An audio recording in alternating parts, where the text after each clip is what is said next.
Hello, this is Unbox with Chad and I'm here to do a quick review of Blocky's Classic Edition Charizard. Heto na guys, very nice packaging at napaka-eye-catchy. Hindi naman tumitigil ang pag-ikot ng oras. To start off, we have an included stand and 4 fire effects to display with it. Hanggang may dumarating na panibagong bukas. Kapit lang, kapit pa. We also have 2 Fire Blast accessories. One of them is the iconic kanji, which means big or great.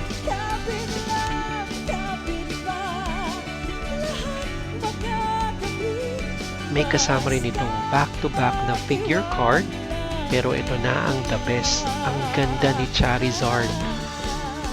The figure is fully articulated at kuwang-kuha yung itsura.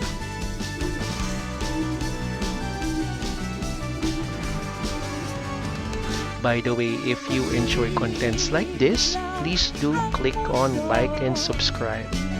Di mo malalaman kung saan nga ba ang tulog. Basta't ikaw ay dare-diretso. Makikita mo din kung saan ka patutungo.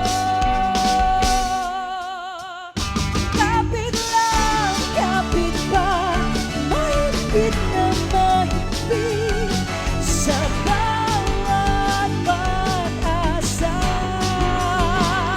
Kapit lang, kapit pa, lahat magkakabit, basta't matiwala ka. For size comparison, here he is with Funko Pop Red Zeo Ranger, with McFarlane Keaton Batman, and Masterpiece Nemesis Prime. At syempre, kailangan subukan ng Fire Blast. Para kompleto ang display, dapat samahan na rin ng Pokemon card. Nice! Diba? Napakaangas. It is truly an awesome figure. Ang saya ay pose, ang ganda tignan. So for me, itong Blacky's Charizard ay talaga namang ayos. Kapit pa,